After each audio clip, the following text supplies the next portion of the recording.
Сәлем балақай, бүгінгі сабақта 3-ші сыныптың 2-ші модульдің 22-23 беттегі тапсырмаларын орындайтын боламыз. Сабақты бастамастан бұрын видеома лайк басып, каналыма подписаться етіп, колокольчикті басып кет. Ендеше сабағымызды бастаймыз. Тапсырмаларды орындамастан бұрын 22-ші беттегі мәтінді оқып аламыз. Ең алдымен оқимыз, одан кейін аударамыз. Come on, let's play football. Okay, cool.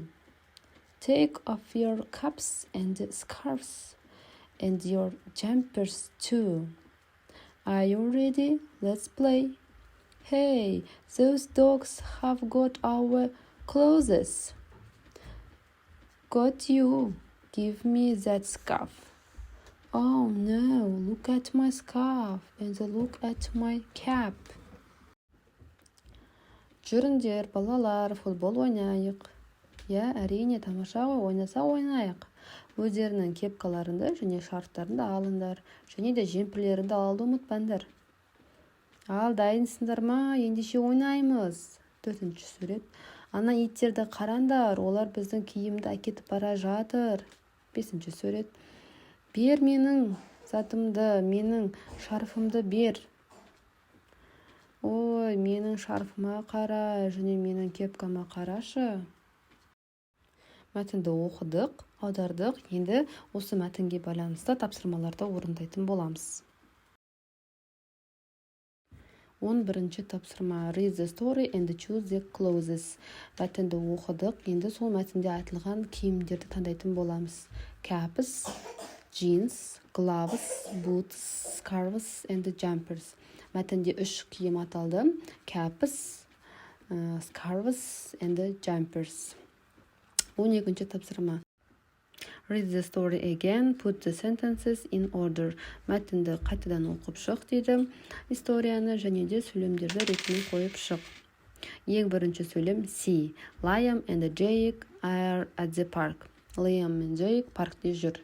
Екінші сөйлем they want to play football with some boys. Олар бірнеше балалар болып футбол ойнамақшы болады. Үшінші the boys take off their caps, scarves and jumpers. Бірнеше балалар өздерімен бірге кепкаларын, қолғаптарын және жемпірлерін, қолғап дейміз, шарфтарын және де жемпірлерін алып барады. Ең сөйлем 4-ші the dogs run away with the boys' clothes. Иттер балалардың киімдерін өздерімен бірге алып қашады. Демек C, A, D, B. 13-ші тапсырма act out the story. Әне жаңаға оқылған историяны, хикаяны өздерін қойлы мәтінде қойып шығындар дейді. 14-ші тапсырма listen and read, make a new dialogue with your friends. Әне жаңаға мәтін секілді өздері мәтін қарастырып шығасындар. Мысалы Emily және Oscar. Emily, I like that scarf. Oscar, which one? Emily, the green and yellow one. Oscar, it's great, let's buy it. Бұл жерде былай делім тұр. Мен мына тұрған шарфты ұнатып тұрмын. Қайсы біреуін? 2 шарф тұр екен, соның ішінен жасылды ма, әлде сарысын ба дейді. Әрине, жасылында және де сарысынды ұнатып тұрмын дейді. Ой, тамаша, ендеше оларды сатып алайық деп осылай өздеріңіз не істейсіздер? Диалог құрасыздар. 15-ші тапсырма. 15-ші тапсырма listen, point and repeat. Тыңда, қайтала және көрсет дейді. 2 дыбыс берілген ш және ч. Қандай жағдайда ч дыбысын айтамыз? Когда C және H дыбысы болған уақытта ч деген дыбыс шығады. Cherry, cheese. Қандай жағдайда ш деген дыбыс шығады? S пен H қосылған жағдайда ш дыбысы шығады. Dish, fish, sheep деген секілді. 16-ші сөйлем complete, then listen and repeat. The cherry is chasing the dish and the fish. Ал балалар, біздің 22-ші және 23-ші беттегі тапсырмалар орындап болдық. Сендерге түсінікті болды деген ойдамын. Артық дыбыстар шықпаса кешірім сұраймын.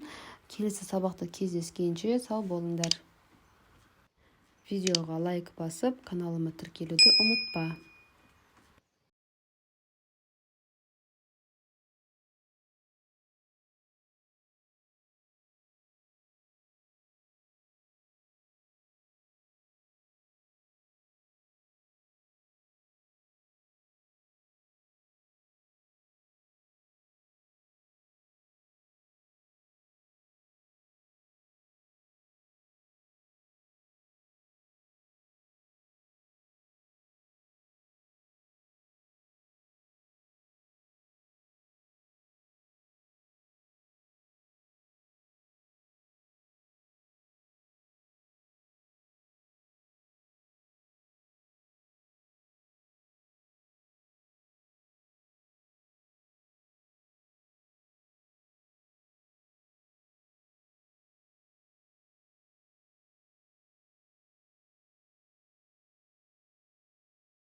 Look at these boxes. Мына қораптарға қара.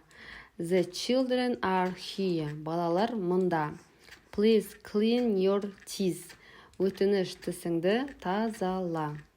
Демек, бірінші тапсырмада batteries, knives, touches, boxes, children, teeth. Енді 8-ші тапсырма listen and draw lines. Тыңда және де сызықтармен сыз дейді. Үйдің суреті берілген және сөздер берілген. Сөздердің аудармасын түсінікті деп ойлаймын. Touch фонарик, cooker газ плитасы, clock сағат, microwave микроволновка, laptop ноутбук, remote control пульт, mobile phone телефон, lamp лампа. Сол сөздерді суретке қарап, бір-бірімен сызық арқылы сәйкестендіресіздер. Осымен 20-шы және 21-ші беттегі тапсырмалар аяқталды. Каналыма тіркеліп, видеома лайк басып, қолдап келіп, келесі сабақта кездескенше сау бол.